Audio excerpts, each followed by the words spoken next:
Quelque chose d'énorme se trame au Burkina Faso. Et le monde commence à ouvrir les yeux. Un vent de révolution souffle sur ce pays d'Afrique de l'Ouest. Et ceux qui pensaient au pouvoir dicter leurs règles à ce coin du monde sont en train de trembler. Pourquoi? Parce qu'un homme, un leader audacieux, est en train de bouleverser les codes. Préparez-vous à découvrir un plan si audacieux, si ingénieux, qu'il pourrait redéfinir l'avenir d'un continent tout entier. Le président Ibrahim Traoré, surnommé le capitaine, n'est pas là pour suivre les sentiers battus. Son plan? Transformer l'économie du Burkina Faso avec une stratégie qui fait trembler les vieilles puissances. Diversification, éducation, pratiques durables. Ce n'est pas juste une réforme, c'est un cri de défi lancé à ceux qui pensaient que l'Afrique devait rester sous le joug des institutions internationales. Mais attendez, ce n'est que le début. Quand vous pensez au Burkina Faso, l'image de l'or vous vient à l'esprit, n'est-ce pas? Des terres scintillantes de richesse. Mais détrompez-vous, car il y a un trésor encore plus précieux qui fait vibrer ce pays, l'or blanc. Oui, le coton. Le Burkina Faso n'est pas seulement une terre d'or, c'est aussi le roi africain du coton, une culture qui fait battre le cœur de son économie. Et devinez quoi? Il ne se contente plus de cultiver.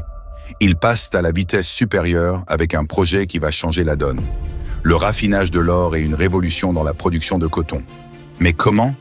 Accrochez-vous, car l'histoire devient encore plus palpitante. Imaginez une alliance inattendue, un partenariat qui pourrait redessiner les cartes du commerce mondial. Le Burkina Faso, sous la houlette de Traoré, a signé un accord explosif avec le Bangladesh. Oui, vous avez bien entendu.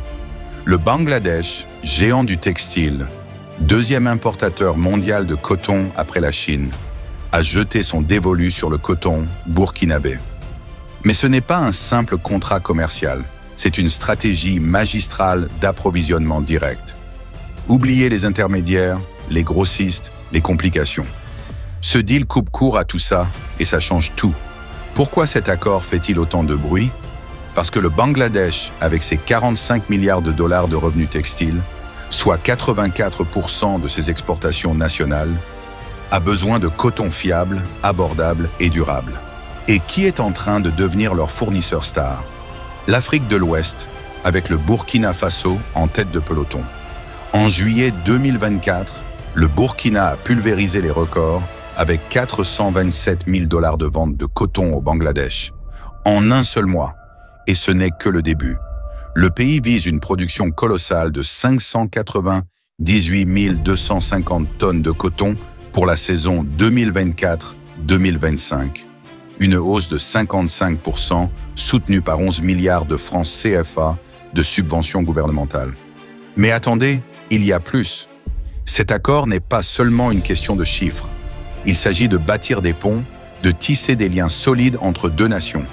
En s'associant directement avec le Burkina Faso, le Bangladesh ne se contente pas d'acheter du coton. Il ouvre la porte à des échanges de produits agricoles, de cuir, de vêtements prêt-à-porter et même de produits pharmaceutiques.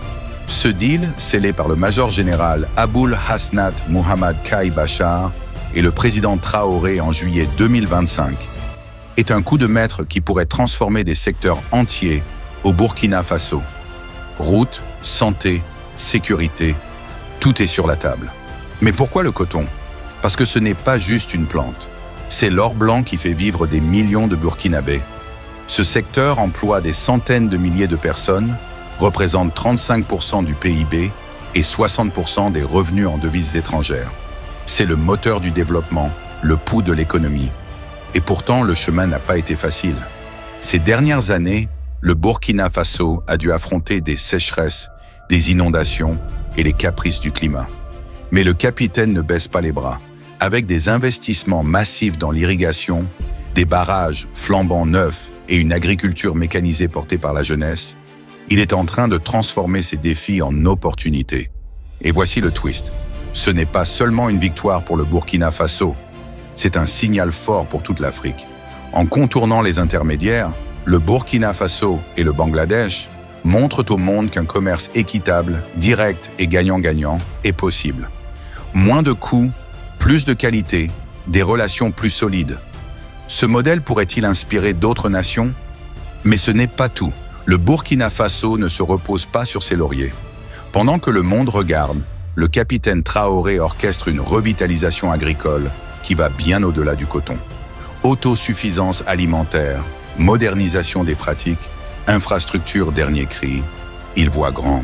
Et avec des partenaires comme le Bangladesh, qui alimentent des géants comme Adidas, H&M et Uniqlo, le Burkina Faso s'impose comme un acteur incontournable sur la scène mondiale. Alors, que nous réserve l'avenir?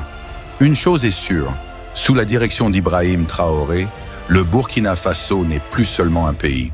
C'est une force, un symbole, un phare d'espoir pour les générations futures. L'Afrique ne demande plus la permission, elle prend les rênes.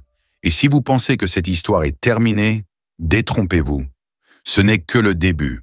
Restez branchés, car le Burkina Faso est en train d'écrire une nouvelle page de l'histoire. Et le monde entier va vouloir la lire.